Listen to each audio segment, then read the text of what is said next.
What's going on, and welcome back to the A Show, the Kings of Pro Wrestling Podcast. I'm Justin, here with Meelz. What's up, Meelz? I'm incredibly excited.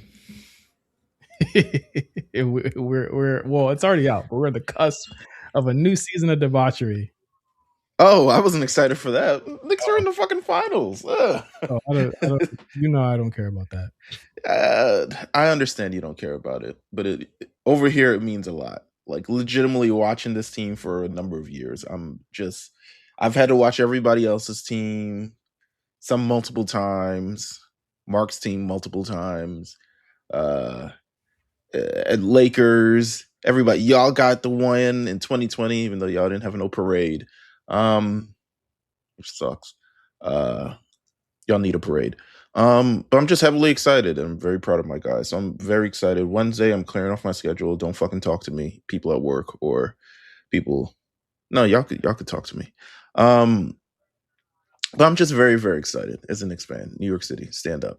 But yes, we are on the cusp of another season of debauchery. It is out now as we record this podcast. I have not watched a single solitary second of it. Yeah. Because why at this point? It's already been marred by fucking controversy. It's crazy. Yeah, I hear that the girl who got taken off, they smooth took her off the damn show, off the intro. Oh yeah, you know what I'm saying? It's amazing what they can do with reality TV, and of course we've watched the challenge for a number of seasons, and we kind of know the lore of like things in the post 2020 universe, and how seamlessly they're able to like snip someone out of a show. Even last year, right? Like they did it with Sierra. You didn't even know she was gone. Well, they said something. They said, well, because of some family issues, they did some cat. I mean, they did it on social media, but you had to wait like 20 minutes into the episode. You're like, where is she showing up? Yeah. But remember the days before, she was being purposely edited around. Yeah. Days before, I'm guessing as they were figuring out what to do with her. And then they just took her off. But Nick is just like there twiddling his fingers. It's like, I don't know what I'm do, man. You know? Yeah, he was like sad, like crying and shit. I was like, Nick, you didn't give a fuck. You guys are fucking Laundria. Yeah, like, bro, you're fucking fine. You were trying to figure out a escape hatch from a laundry or not laundry from some Sierra for weeks. Like, you didn't give a fuck, bro. Yeah, not at all. We officially leave last year's people in the past, and I think that's the best part. We'll be talking about. I guess we should just do it like the first week next Tuesday. Yeah, talking about just like what we've seen. This is going to be a bit of a different Love Island schedule. I think that we don't get like the 2 days off. I think we get one. Isn't it 2 days off? Because like one of the day, like Sunday, I don't think they're doing anything Sunday. I think. All right, and then it goes back to normal. It should go on Sunday. I think it was always Saturdays. They didn't do anything. It was like Saturdays and Thursdays, some weird arbitrary day. I could be wrong. I think they have Thursday on this week. I think that's what's happening, and then Thursday. What the fuck is the schedule for this show? The first thing when Love Island became a thing, I was completely floored by the schedule of the show. I was like, excuse me? Every day. How many days a week? Yeah. And I'm just surprised they fill 48 minutes with things. I'll be honest with you. This episode 5 minutes today. So, and does Peacock have a 1.25 speed button? I don't know. I just fast forward it when I get too annoyed. Yeah, because I'm gonna keep it honest with you. First of all, I still have Peacock with commercials, which is a major L on my part. But it's not real. You don't got the E no more. So the amount of like wasting time the show does, they'll just have someone sitting there and it's like, should I pull them for a chat? They're just like, I think you should talk to her, and this is the reason why. And then it's like, witty foreign voiceover guy does something ridiculous or something of the rather. Yeah. But Summer's back. Love Island's back. Knicks are back. Everything's back except Euphoria. Euphoria's dead. Euphoria's It's fully over. dead. Euphoria's over. Top line thoughts on the end of it? Yeah, top line. I'll just go ahead and say this: if you guys aren't subscribed to the Black Print Network, please do that now. Okay, y'all talking about it. Me and Mark we are going to bring back Overly Medicated for patrons. Episodes will come out later for everyone else, but we're gonna start that up mid-June. So, okay, so you're gonna actually go through the episode. What I'm gonna do is like I know what happens. I know everybody knows what happens at this point, but I'll give my top line thoughts right now before I give my deeper thoughts on just the end of the. Well, I'll give my top line thoughts on the end of Euphoria. Okay. It was a show that I think in every season mirrored where the fuck we were as a society and what was important to us.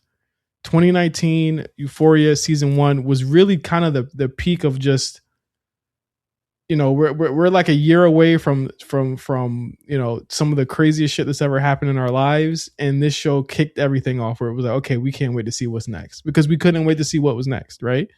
Season 2 to me falls off a cliff. I don't know if you felt the same way, Meelz, but it falls off a fucking cliff at that point. Oh yeah, for sure. But the kids were getting bigger. And I think season 3 perfectly, from the 3 episodes I've seen thus far, perfectly encapsulates where you've only seen 3. Yeah, I only seen 3 episodes. Okay. These motherfuckers, if anything, I'll say the lasting memory of Euphoria is that it really fucking created stars in a way that TV shows don't often do anymore. There you go. That's definitely a glass half full type beat. Created legit 6 stars. Yeah. Maybe 5 stars. I'm not Barbie's a star to me. Maud, no, I count her. I don't count Maud Apatow. I don't count her. Oh. She's terrible. But she did like her own little episode thing. I hear she's even worse later on. It's just it doesn't feel the same without Barbie, without Fesco being in the. Oh yeah, the lingering kind of like thing between them is definitely gone. I'll be honest with you. I mean, yes, I will say this.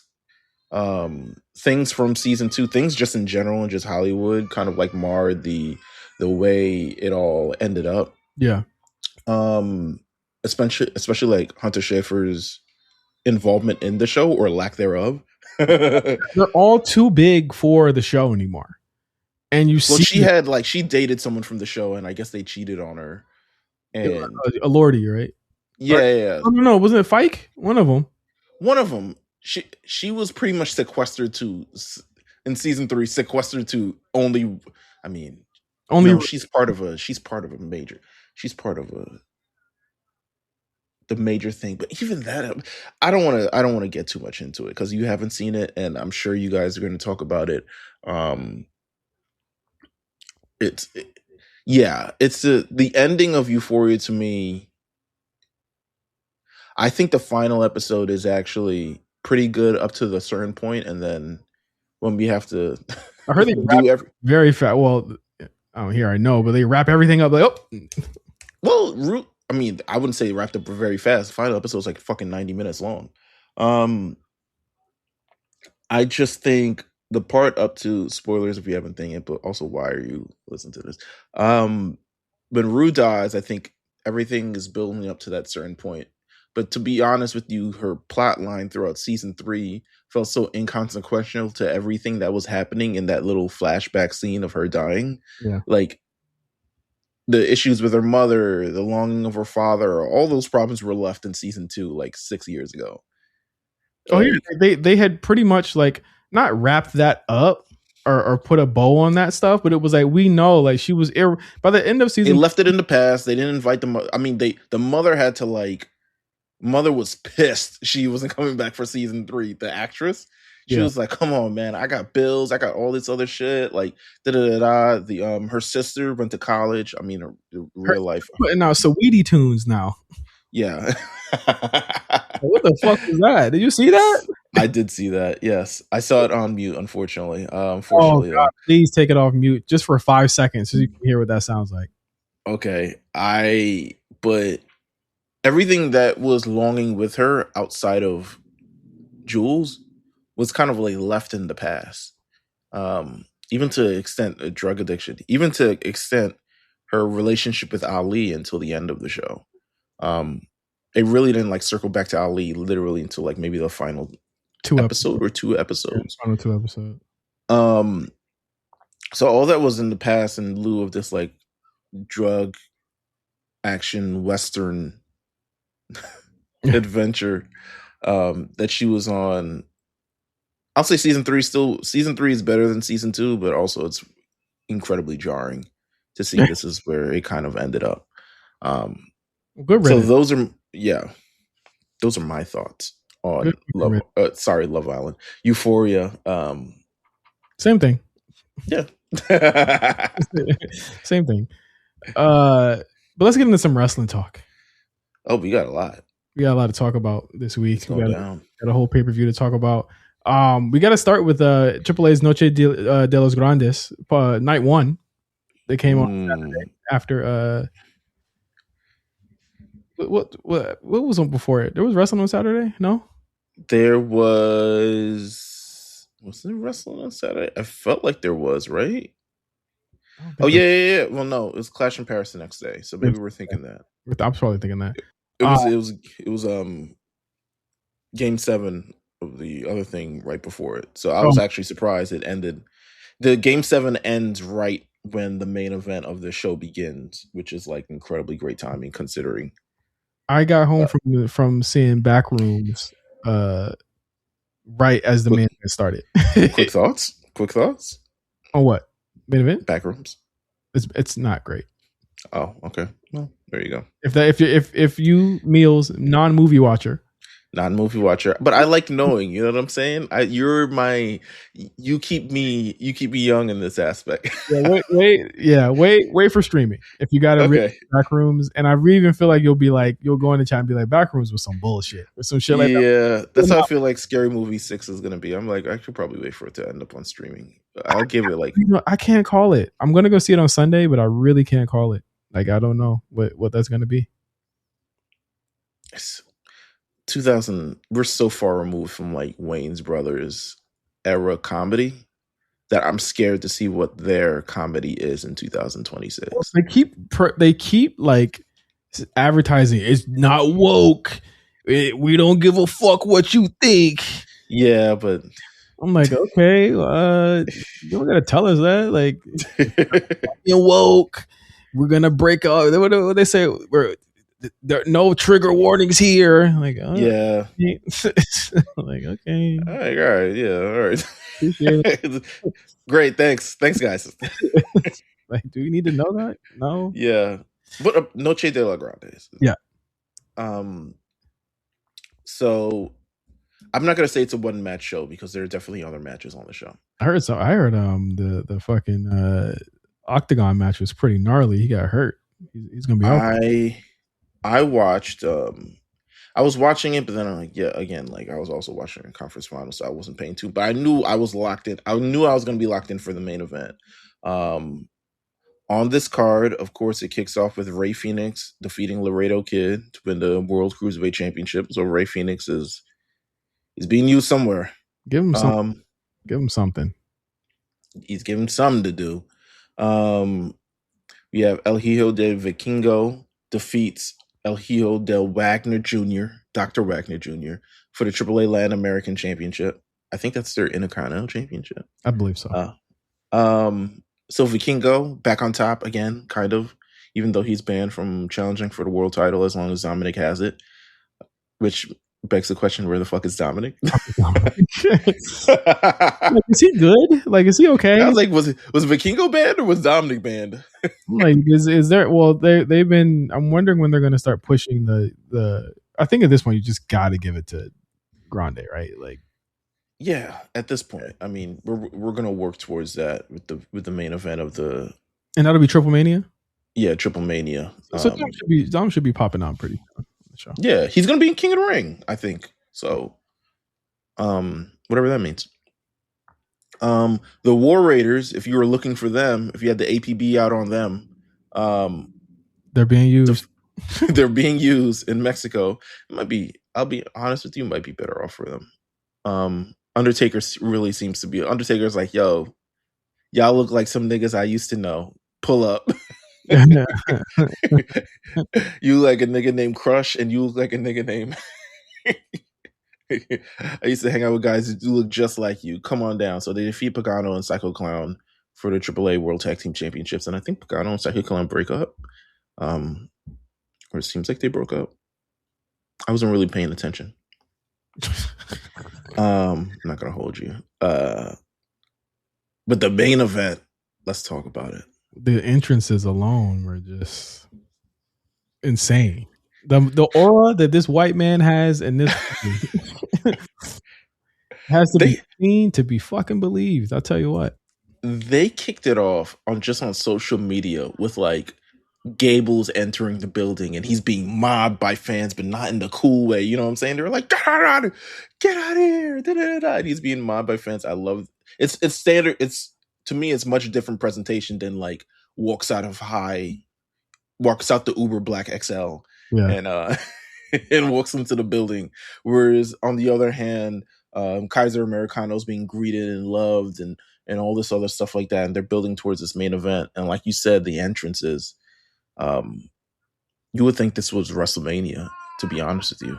Mm-hmm. This was as big as anything on WrestleMania, to be honest with you. I mean, this was longer than anything on WrestleMania, to be honest with you. When this storyline started a year ago, did you ever envision it getting here? I imagine eventually someone would have to be unmasked. Yes. I didn't imagine that it would be this heated. I didn't imagine that it would be done this well. And again, this is a pretty simple premise. You know what I mean? That was just ratcheted up by hot fans, hot crowd that were looking for something that they could sink their teeth into in AAA. And I think that there was always like a interest or a curiosity of what WWE would do with it. And then to see them handle this with such pride and such like professionalism and really respecting, you know, what the stipulation of this was, the storyline was, is honestly shocking. Even to me, it's like, yeah, the reverence that they've shown for this, the patience that they've shown for this is, and again, this is a storyline that it even stretched into the main roster programming. You know, they were on main roster programming doing this. Like it was months long, and it was very, very, very done, like well done. And I think that we saw the payoff, and they landed the plane here. Yeah, the inflection point of this entire thing is, and this is something, I mean, we've seen injuries kind of like really mar storylines. You look at Seth Rollins versus Bron Breakker, and kind of like how that has cooled down pretty much a lot.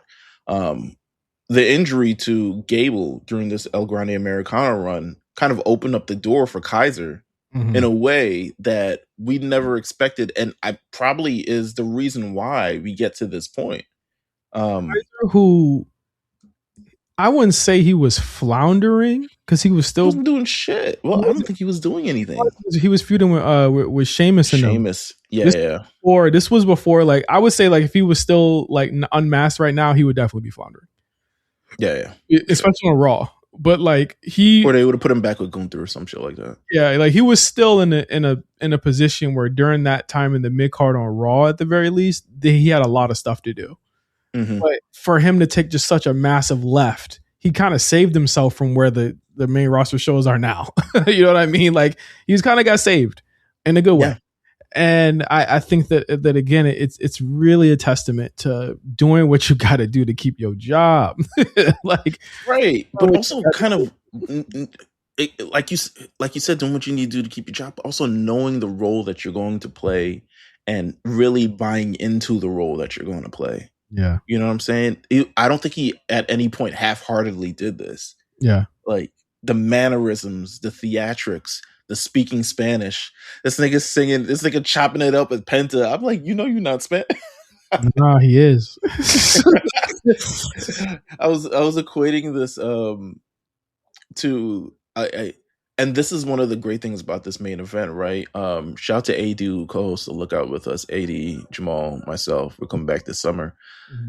And I said, AD, you gotta watch this. don't just. He was like, I'm on my way home. He had no premise of it.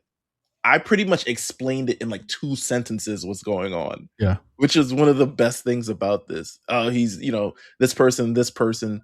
Also, he got a case, low key, in real life, but and people are embracing it. It added to the flavor. It's like it stays on. It's like it added to the flavor. This nigga got a case.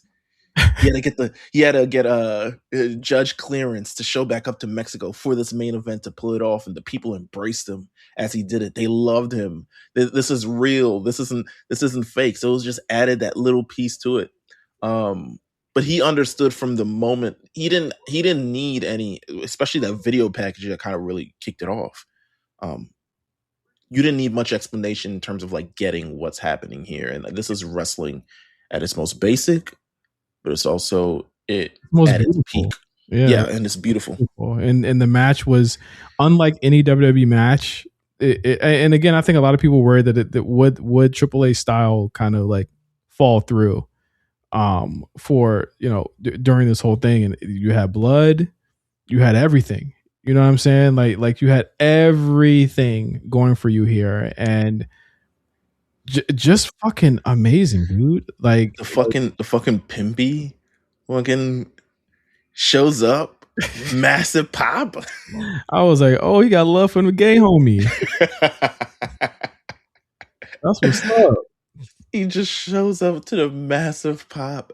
Andrea showing up in the crowd. I got a ticket. Like, it added to the drama of the match. This was truly like like, we talk about various things on main roster television. We probably actually talk about it on the show because of Clash of Italy.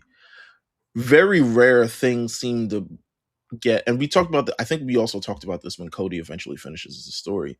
We rarely get the sense of like resolution. Yeah. And purposeful resolution. A story that you see the arc in it.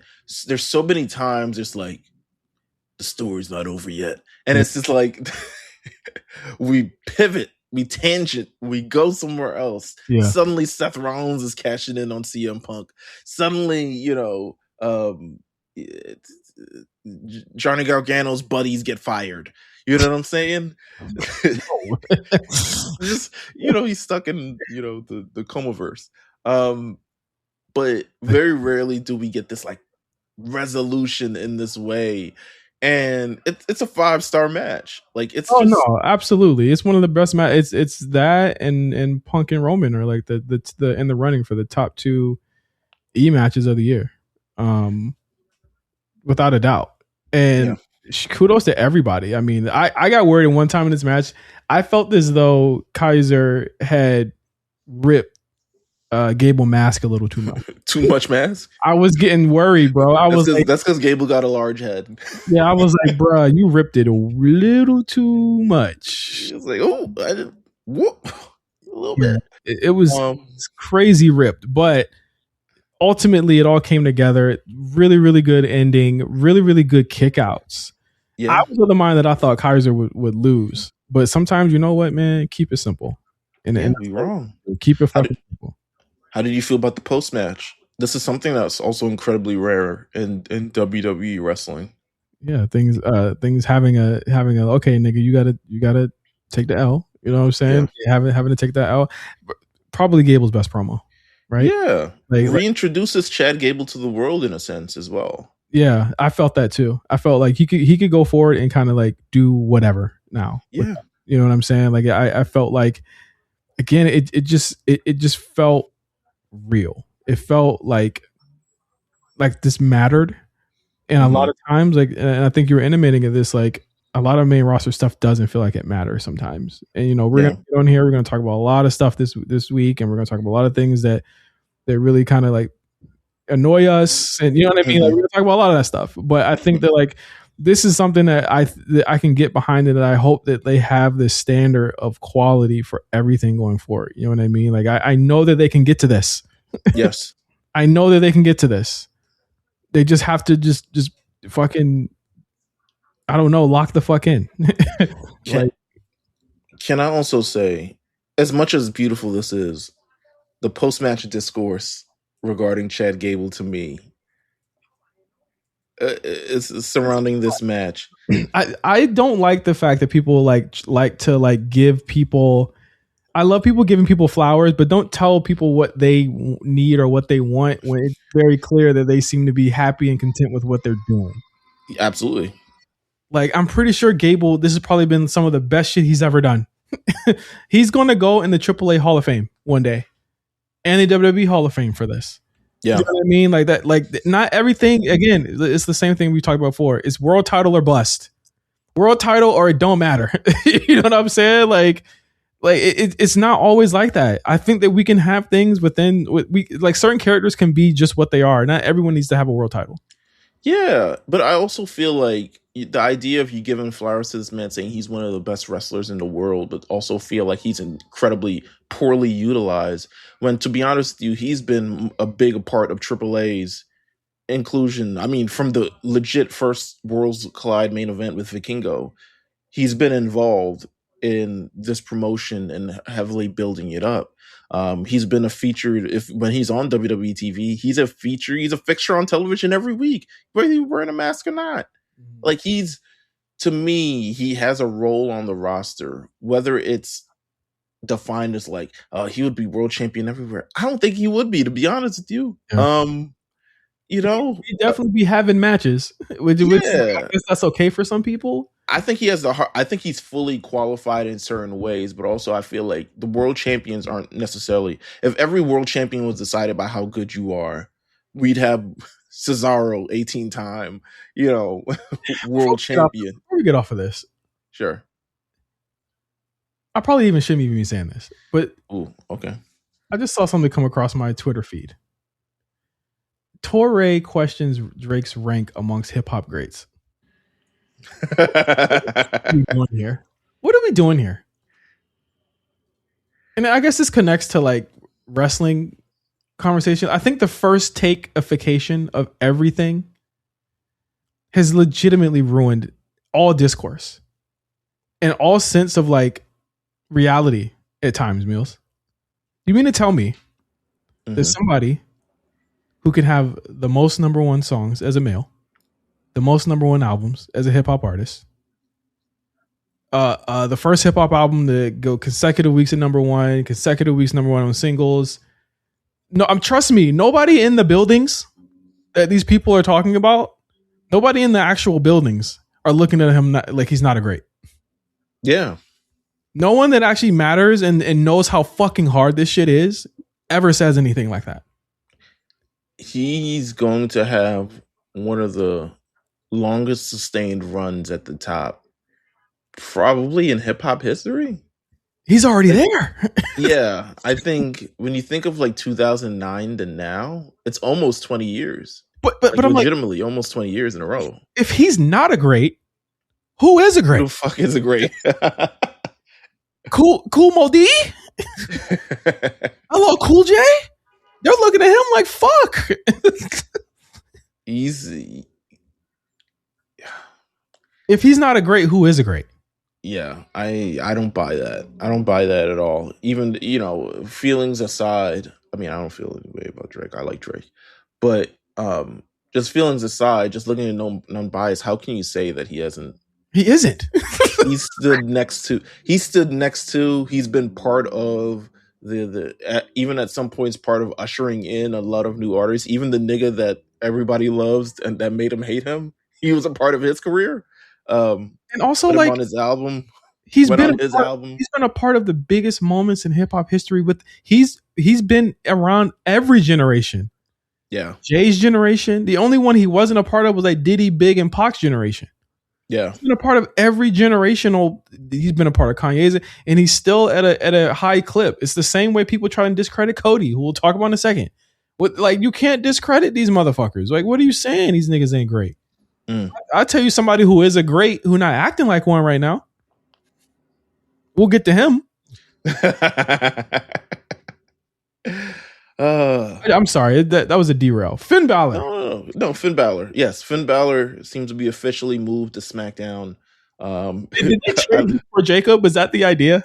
I don't know. I read somewhere that he transitioned to SmackDown. I was like, is that really the term we want to use? What's that? Did he die? Like, what is that? He transitioned to SmackDown. He transitioned to SmackDown, according to reports, felt like he needed a fresh coat of paint and really be away from the Judgment Day shit. I was like, yeah. To be honest with you, I'm trying to remember the times Finn was on SmackDown. I guess it was just during that era where it was Roman was there. Yeah, it was when he faced Roman. Yeah, it was when he first got back. It was when he first got back from what's the name, from NXT. I think SmackDown has got a great injection of actual talented stars that it needs, and I could clearly see him. I could see Finn feuding with Drew. I could see Finn feuding with Cody. It's a good shakeup. It's a good shakeup for sure. You need that in-ring talent, and I would do Finn and Sami. That would be great. You know what I'm saying? I could see him. Listen, I could see him reuniting with Judgment Day, the original Judgment Day. I could see him, if they ever kick the can down the road with this new Shinsuke Tama group. Yeah. I could see him mixing it up with those guys if they ever decide they want to do, I don't know, Bullet Club Silver or whatever the hell it is. Silver Bullet. Well, NXT seem to be gonna be on Raw. We'll talk about that too. You think so? Yeah. Well, I got something for him, aka I'm writing the bullshit right now. I'm writing the mid right now. Let's move to Clash in Italy. Clash in Italy emanates from Italy. It was on a Sunday morning for some, Sunday afternoon for a couple. 5-match show. Yeah. Kicks off with the undisputed WWE Championship. And what I'll say is, unpopular opinion before you start. Okay. These hour long, the first hour on ESPN is what's the word? Time gating these matches. I'll say that. I agree. And I do not agree with how they're doing it, because the two matches at the top, one might have needed more time and one might have needed a little more the Rhea and Jay match might have needed a little more actually they probably might have needed more time because the finish to both was very rushed. I agree. I think one thing I'll say is, anytime Cody kicks off a show, I'm kind of questioning it, because Cody is someone who I think needs the space to be able to operate. I feel like Roman gets the space whether you ask for it or not. Well, Roman works better in the type of burst match that Cody does. That's why his main event didn't work in my eyes. Because he's the king of the abrupt kind of finish. And Cody's the king of I needed 2 or 3 more kickouts. I'm sorry if that's unpopular opinion, but I might have needed a little bit more. And to be fair, in a Cody match, you got a really good near fall with the sleeper. I agree. But him and Gunther, I know they can do more. They didn't have space to cook. They didn't have time. And we've seen Gunther on WrestleMania probably had one of the best 15-minute matches. Yeah, I was just like, damn, it was cooking in full gear. But I remember I was talking with Rob and Nell as the show came on. I was like, I don't trust Cody kicking off a show. Just don't feel like the right decision. So he kicks off the show. Obviously, it's in the ESPN, definitely time gated. But I feel like based on the result, they're like, let's just, it don't need to be long. We're about to do some bullshit. Cody hits the crossroads on I forget what directly leads to the crossroads. He had countered him and it led to the crossroads. He had countered the or he did. No, I think he just did the Cody cutter. He finally hit a Cody cutter. He hit because that was really go home. That was literally the go home. Yeah. It was Sleeper couldn't. He did execute the Cody cutter and then the crossroad to retain his title. Going through his foot for the first two. First two, was under the bottom rope until Cody kind of pulled it off. It's just, I'm not saying I wanted the thing finished. I think a longer match, I would have been less. I think a longer match with this result would have been like, oh shit, because Yeah, the story they're telling here, and I think they've been telling this for a while, is that Cody he's sinking to like that promo he cut on Friday. Like, this is addictive. You know what I'm saying? Like, this is like, I think he's starting to get corrupted by the title. Like, and they're starting to slow burn to that. He's losing all his friends. He don't got no friends no more. Like he's doing like kind of underhanded shit, and it's like I think what we're meant to be like is he falling into the abyss, or will he pull himself out? And what will it take to do that? You know what I'm saying? I think it was the right move. It was the right way to beat Gunther. I thought it was smart. Because it sets up a rematch.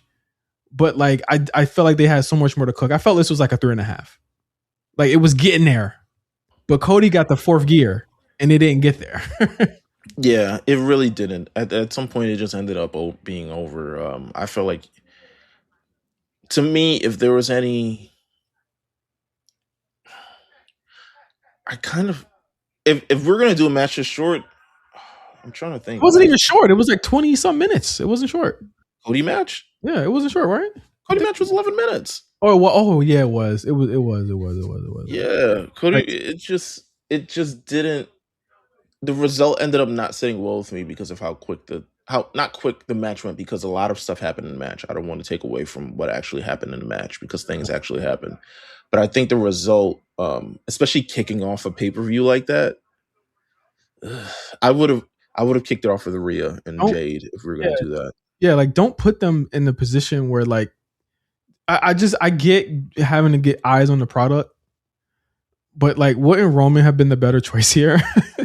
Like, it was and even Roman's match didn't even feel like a fucking no DQ match. It was very little. I thought the other tribal combats were way more violent than this one. I'll be honest with you. You couldn't tell me what happened in the two tribal combat matches. Steel chair shot, something. One with Solo had a lot more run-ins. Well, you were there. Yeah. Well, it wasn't even that. I did rewatch it. Like, I felt it was stronger because the run-ins and the callbacks. Like, Cody comes out. Right. All of it, like a lot of stuff happened in that tribal combat match. And then the first one, it was kind of like, it was a little more violent, but it was also more slow paced. But Jay had 6 moves, and one of them was, and 2 of them were super kicks. We'll get to that, but then we get to Rhea and Jay. Well, I mean, Cody and Gunther is going to continue. That's very clear. Yeah, Cody said that he would not mind a rematch. Also keeps Gunther out of King of the Ring, so that's smart. Since he already competed for it. Maybe niggas should have entered. I don't know. No, you keep him out of that. I think I feel you. The field they have is the people that should be there, minus the people who got like fucked over the day before. Drew McIntyre's back. Like, huh? Hey, I was like, damn, Ilya, who you pissed off? Who coffee you shit in? You know what I'm saying? Feeling they got something planned for him, and I'm just not sure who it's going to be with. I have wishful thinking, but him not being on TV since before Mania. They do these long stretches of things, and I get it. You don't really want to you don't want to put someone on television and they're like losing, or they're not positioned in a great light, or something along those lines. But you gotta have him on the show. Like, you can't. He should probably get off SmackDown though. Yeah, I agree. You can't just waste his character. The connection to the crowd, I feel like, is all burnt out since his return. So we don't know that. We don't know that. I mean, that's true. We don't know that. He's not going to get an Aleister Black reaction. You know? No, not at all. Rhea and Jade, I thought, was strangely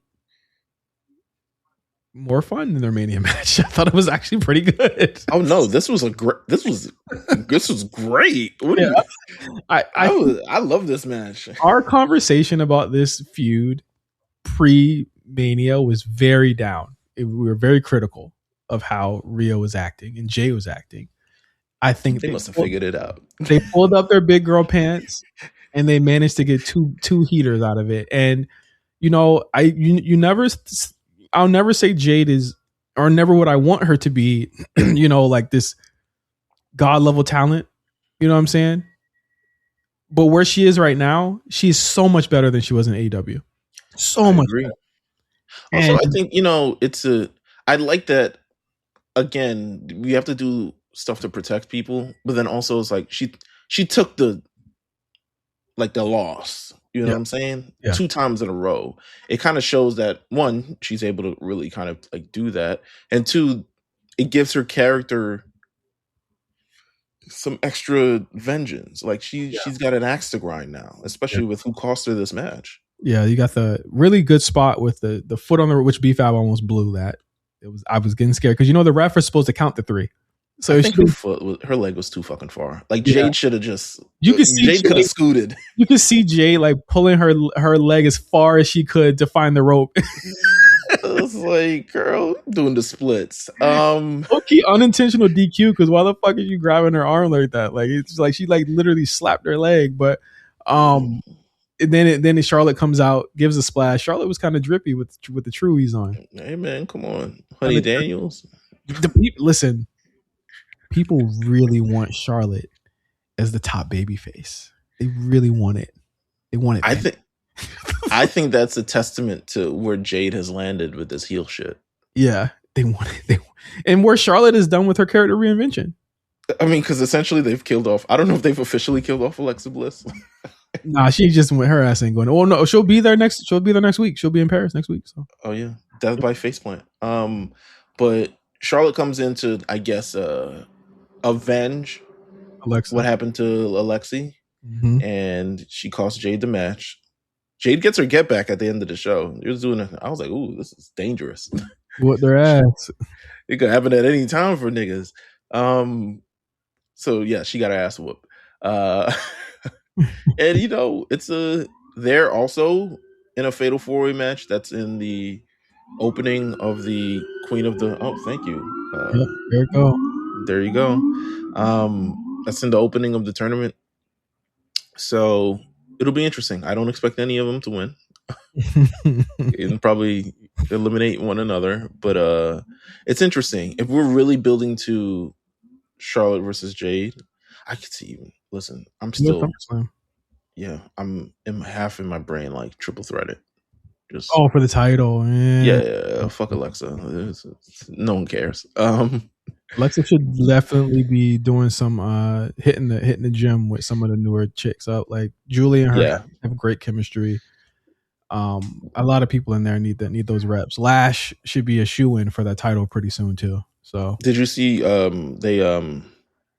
Alexa had to lock her account because the women's wrestling stands were on her ass. One, because of that line she said on Friday. She was like, bitch, I done cussed out badder bitches than you. And then for not taking the Jaded correctly, apparently. Oh, God. She was like, look at her, whole foot off the ground. I was just like, listen, as someone like her who has gone through broken her nose and multiple concussions that actually left her out quite a long time. Yeah, I'm not taking any. I'm cane to the bullshit. Pedigree. I'm landing on my knees, nigga. It's like a small thing, and plus she probably gets a really high. Yeah, I'm not taking that shit either. Yeah, we're not doing that. And now to the match of the night in my eyes: Brock versus Oba. So good. Everything I wanted from this. I knew people were going to be pissy and mad about it, but I don't give a fuck. I thought this was awesome. I think this was, I equated this to like a fight in Jujutsu Kaisen, just like domain expansions opening, unopening against one another. It's like these two kaijus are pulling up. He lands 4 F5s. I mean, the amount that Brock has given to Oba. Yes. Like, in a way, he's never given to Braun Strowman. He kicked out more F5s than Roman did. 7 to Roman's 5. Well, 7 ended him, so he kicked out a 6, but still, God damn. I mean, Oba showing he had to persevere through something. Again, I always say this: I hate win streaks. I'm glad that Triple H feels the same way. No undefeated streaks. I'm cool with that. He can be beaten. He can bleed. Yeah, but it takes a lot. I do see the instance of if Brock is retiring, why give him the win anyway? But he's not. Is he not at SummerSlam? We don't know that. I don't know. unless they're doing the retirement match at SummerSlam. Right. But now it seems to be with Oba. In with that case, I would do fucking last man standing, or if I lose, I have to retire officially type match. Yeah. Which is funny. I'm like, this nigga Brock do not want to work Gunther at all. No. You don't want to work that nigga at all. Because I feel like it would have happened. But hey, I don't know if it has the same allure now as the Oba thing now. So yeah, that's what I'm saying. It's 1-1. I don't know if it makes sense for Brock to pull up and cost Oba the King of the Ring. So I wouldn't even do it then, you know? It just won't make sense. Yeah. I don't know. We'll see as the page turns. We still got another pay-per-view. We got Night of Champions in Saudi. Yeah. We'll determine the King of the Ring there, so. Yeah, so we'll see if he's going to be there. And then after that is SummerSlam, I believe. Yep. Sol Ruka. Sol Ruka. The poor discourse with this girl. Can she be a quarter black to herself? She should have kept that to herself. She should have just said, I'm white. It's sickening to me the way that people have been talking about her online. I think that these anonymous JC Jane profile picture. Oh, don't put it on JC Jane. Not the Dream Jacers. I said profile pictures. Profile pictures. The anonymous JC Jane profile pictures and Alexa Bliss profile. Like, let us see what you look like. If that's the case, this woman can be whoever she wants to be. There's an actress named Rebecca Hall. Mm-hmm. If you've never seen her, Google her, Meelz. Rebecca Hall. She is black. On Instagram. She is black. Did I follow her recently? I follow her. She's white as paper. All right, but she got a black mama. You feel me? Mm-hmm. And she considers herself. I don't know what she considers herself, but like she it's the same type of Sol Ruka conversation. People talk about biracial people so crazy. I could see it. People talk about biracial people so crazy. Oh, you saw Rebecca Hall? Yeah. I was like, oh, okay, I could see it. I see it a little bit. But it's like, bro, get off her fucking job. That's all I got to say. I think, so here's my thing, and maybe it's not for me to speak because I'm not mixed at all. I do think there's in my opinion, so this is my perspective, and I know it's not actually warranted to ask for or anything like that. I do think there's kind of a misconception with mixed race in terms of like, it's its own race. I'm like, can't you just identify with multiple? Can you, especially culturally, other thing wise, yeah, it's tough to put on paper, but it's not you deciding. It's the kid deciding, or whoever the person is. Yeah, it's the person deciding. When you have to put it on paper, it's ultimately like whatever organization is trying to like put you in this bucket or thing or something along those lines. But I've always said, like, you're just more than one. Like, it's not, I don't think you have to choose one or the other. And yes, she is white passing, but it is, and I think and one thing that she's made abundantly clear is that she is well aware that she is white passing. Yeah. So she's talked about what she considers herself, right? Yeah. I mean, she says, I'm mixed race. That's what she kind of identifies. My dad is black. My mom is white, et cetera, et cetera. And she's talked about it on the A show. Go check the interview. It's actually our biggest interview ever on YouTube. Thousands of views. Tap in. Okay, there you go. She was the Cinnamon Toast Crunch. She identifies as Cinnamon Toast Crunch as well.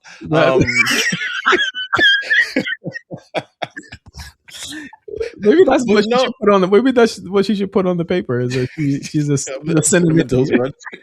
She's a cinnamon emoji. No, but let her identify. Either way, the internet is y'all being weird about this and really taking away from the moment. Y'all being weird about it, and half of y'all are either white or half of y'all are afraid to even speak up when a white person calls you the N-word. Yes. So shut the hell up.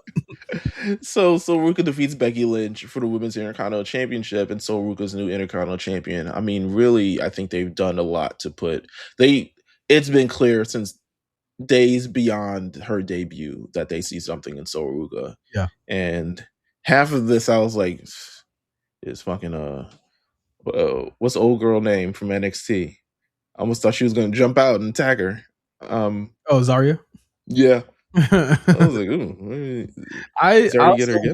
I'll say this about these two. And the two matches that I've seen them have, one half a match and one full match, they have zero chemistry. And I'm glad this is over. There you go. That's always nice to say. They have negative chemistry. I think that Becky works too slow, and Sol is a little bit faster than Becky. And I think they had literally negatives. I thought this match at best a 2. I didn't like the match at all. I think not at all, but I didn't like it. I thought it had its moments, but I didn't like it. I think it's going to be very tough for people to wrap their heads around the Soul Snatcher. And Sol isn't a typical wrestler. I don't think she follows the legit conventions of like wrestling psychology in a way. Yeah.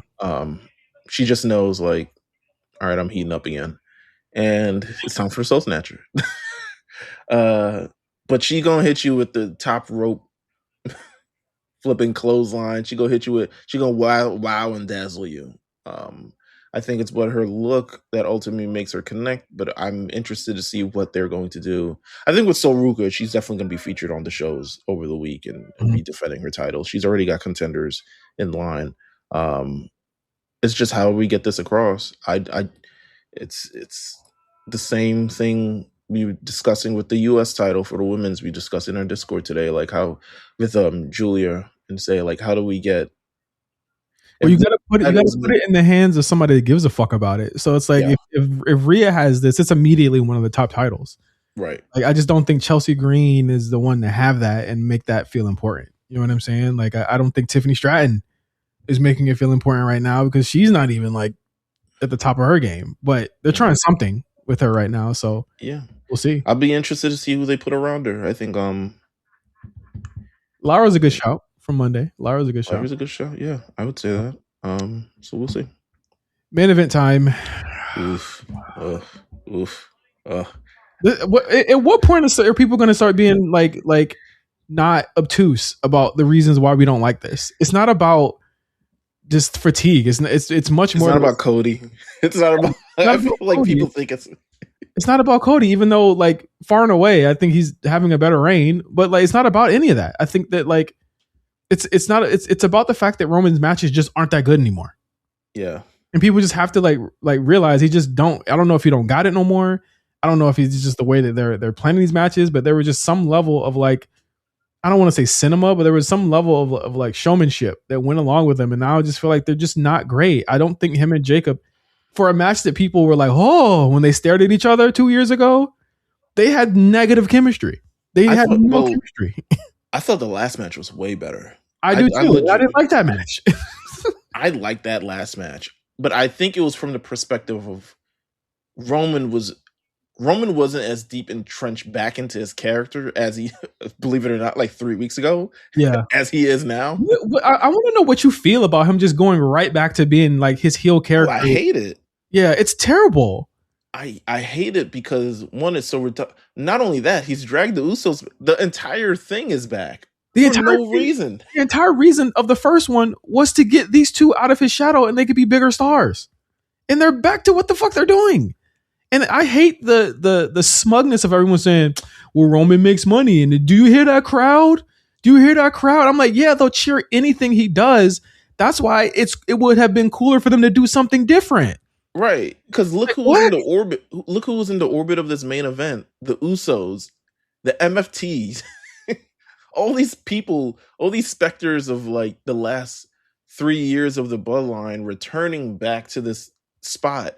And to me, I'm just like, so what progress did we make with anything? And they were running back Cody and Roman possibly, and then they look at each other and I'm like, okay, one character has definitely changed and the other one hasn't at all. You think Roman was working with that last line? Or were you just talking shit? QB1, fuck all that shit or whatever he said. He tends to go too far, but he's also, you could tell he's making the story. Yeah. So it paid itself off. I was like, oh, so they're gonna. We kind of knew they were gonna do that with Street Fighter coming out in October. Yeah. So like I could see that definitely, whether it be for like the Crown Jewel Championship. Shout out to Novak for reminding me about that. But like it'll definitely be Cody and Roman 3. I'm pretty sure the way Roman's rocking lately, he's getting his fucking win back. I'm pretty sure he's getting his win back against Cody, but for on a non-title match with some shit. He's gonna win. I definitely think he's winning Crown Jewel Championship this year. Not being wrong. I mean, Cody already won it, so I guess it's like. Didn't Cody lose it last year too? Yeah, I think Cody's won the first, and then he's like, all right, let's lose all three. But it looks like, I mean, there's so much going on. Roman, it really just feels like Roman picks, and I know at a certain point you kind of do, but you should, just because you can doesn't mean you should. Doesn't mean you should. And I explain this to people that I work with a lot, even though I also abuse that multiple times.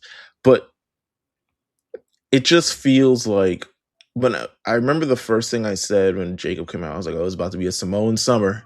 Yeah. It's about to be Samoan. And I don't want to feel like I'm targeting a group or anything like that, but it feels very like reductive. Please, like, can he face somebody else? That's not LA Knight. I'm sorry. We've seen that before too. Yo, LA Knight. I was going to put that on. Did he have his kufi on Monday? He definitely did. I am Team LA Knight. I am Yeah Nation. I am Yeah Movement. Whatever the fuck y'all call yourselves. I know I was hard on y'all, but can I come in? Because this shit is ridiculous. My dog had his kufi on. He was like, it sounds like you win. Like, dude. And to go back to this match, incredibly slow, plodding. At times, I literally, Meelz, fell asleep during the match. I woke up out of my doze to the toolbox spot with the hand, and I was like, "Oh, we're doing that." Because to me, it felt like Roman is, I guess they might have even used the word domesticating. They did. Like this beast that was Jacob Fatu, and I was like, this nigga was never a beast. Like he's not Umaga, nigga. Like, so like.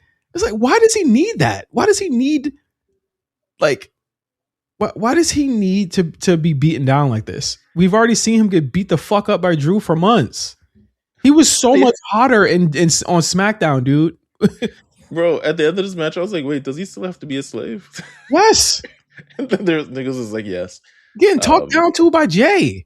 What are we doing? Jay a fool. The worst part about this is the Jay thing. He's a sucker. He's one of the. He's a sucker. Like all the support we have for him, just for him to just go back to being a fucking loser and a dork, and then be scared of Jacob. I'm like, what happened to his character? I was like, my nigga, you was holding the shit that he was holding here. And then Roman say, "You had this one. Get the other one." I'm like, huh? Weren't you just shitting on this title like a couple months ago, Roman? And Jay had nothing to say about it. What are we doing, brother? I don't know, bro. I feel this is such a this sullies the show so much for me. He is He is actively the worst part of Raw, without a doubt. Like he's overstayed his welcome, at least in this current iteration of his character. But here's the thing: for years, Meelz, we have asked, we have begged, I have hoped, I have coped that they would do a storyline about the reckoning that he has had to deal with because of what he did and how he treated people. And not once has he ever had to deal with that as a character. So when people get that smug, oh, it makes money. I'm like, well, I want it to fucking mean something how it meant back in 2020, 2021. I want it to fucking mean something. Like save us, Punk, please. Save us. I wouldn't even be shocked that Punk didn't even come back to Raw. Because what the fuck is he going to be doing on Raw? With that. What is he going to do on Raw? Let the Bloodline have it. They can have fucking Raw, dude. Like, if you're thinking that, and that's my thing, like, Cody will at least face a Ricky Saints. He'll face a Mello. He'll face a Sami Zayn. He'll do a TV match. Roman is never facing any of the fucking people on Raw. He is never allowing Penta to do the Penta walk in one of his matches. Still had facing.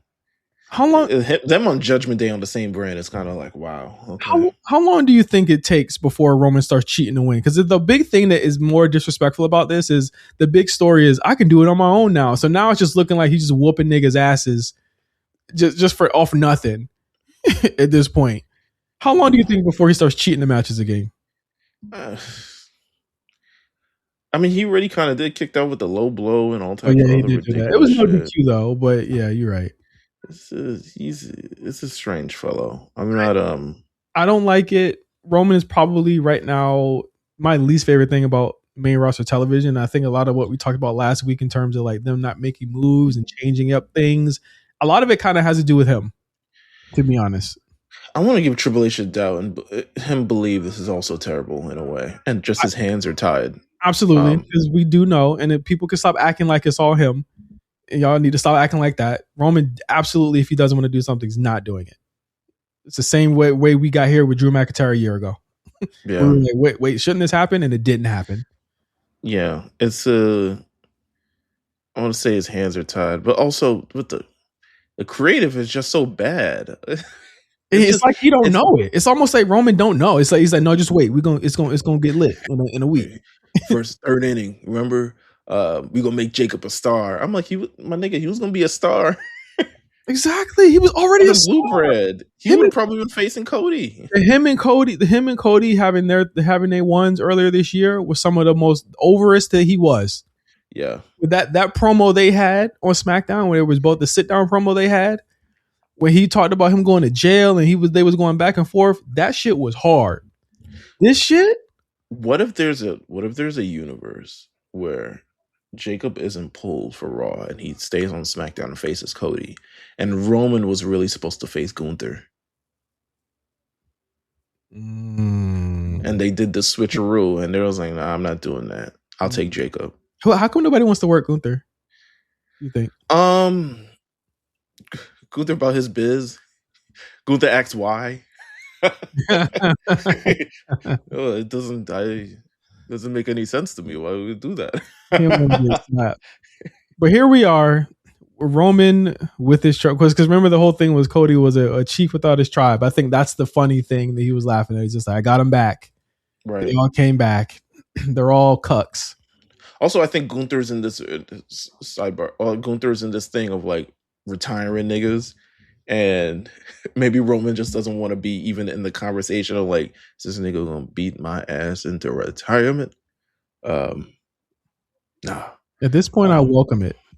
Okay. Like, it's just so ridiculous. But let's get into the weekly shows because me and you got to get into the villa. But absolutely, for the end of the day. So thank you guys for listening. Next week, Raw, or this week's SmackDown and Raw, will be emanating overseas all week. So we'll definitely have the updates on those as we barrel towards Night of Champions and the King and Queen of the Ring tournaments.